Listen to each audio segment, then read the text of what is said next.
I'm Shane Farnan, in for Thom Hartmann on the news. You need to know this. The Obama administration wants to hand over access to your financial records to the CIA, NSA, and other law enforcement agencies. According to a new report from Reuters, a Treasury Department plan gives spy agencies full access to more raw financial data than ever before under the guise of national security. Already, financial institutions are required to report suspicious customer activity to the Treasury's Financial Crimes Enforcement Network. But spy agencies must make a case-by-case request to access the FineSend database.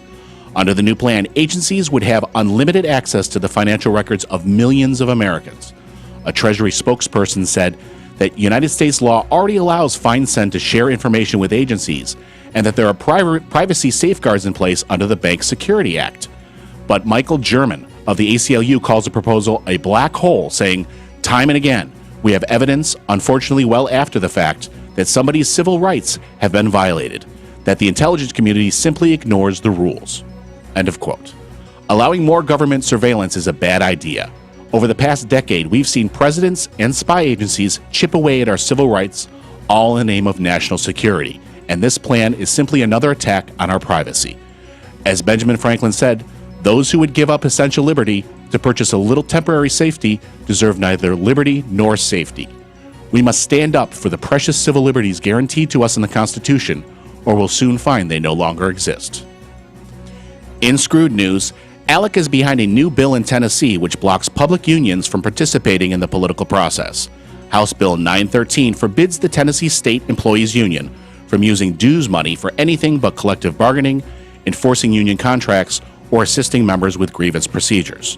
The plan is especially insulting to public employees, considering state employee collective bargaining is prohibited in the state, and Republicans enacted a law last year which eliminated the word grievance from state legislation. The United States Chamber of Commerce is pushing the measure, which was written by the American Legislative Exchange Council and is being sponsored by State House Republican Chair Glenn Casada. The GOP got access to huge sums of corporate cash through Citizens United, and now they want to make sure Democrats can't compete in campaign fundraising. Leave it to Alec to figure out how to destroy unions and steal elections all in one fell swoop. In the best of the rest of the news, Democrats are pushing back against President Obama's proposed cuts to our social safety net. Party leaders Senator Harry Reid and Representative Nancy Pelosi may be on board with President Obama's so-called grand bargain, but the rank-and-file Democrats are vowing to protest any plan that cuts Social Security or Medicare. America's Senator Bernie Sanders said, quote, "Some of us believe very strongly that it would be absolutely wrong to cut Social Security benefits," end quote. Democratic leaders are offering cuts to health and retirement programs in an effort to get the GOP to compromise on new tax increases. But recent history shows us that Republicans will never compromise. Time and time again, they've threatened to crash our economy, let our poor and elderly people starve, all so they can protect tax breaks for their millionaire and billionaire buddies. We need to stop negotiating with these economic terrorists. President Obama and the Democrats need to listen to Bernie Sanders and take our social safety net off the economic chopping block. While Republicans are busy whining about our debt to China, that nation is busy buying up our commons. According to Reuters, one of China's largest private companies has been quietly purchasing natural gas rights in our nation and working to establish a network of natural gas filling stations along the U.S. highways. ENN Group started working with the small Utah-based company 2 years ago and has opened 5 filling stations since, with another 3 to be opened within weeks.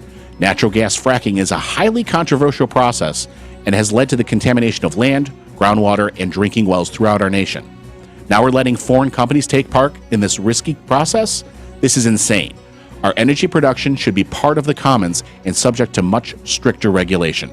For the sake of our nation, it's time to get foreign and domestic profits out of energy production and move to cleaner, greener sources of energy.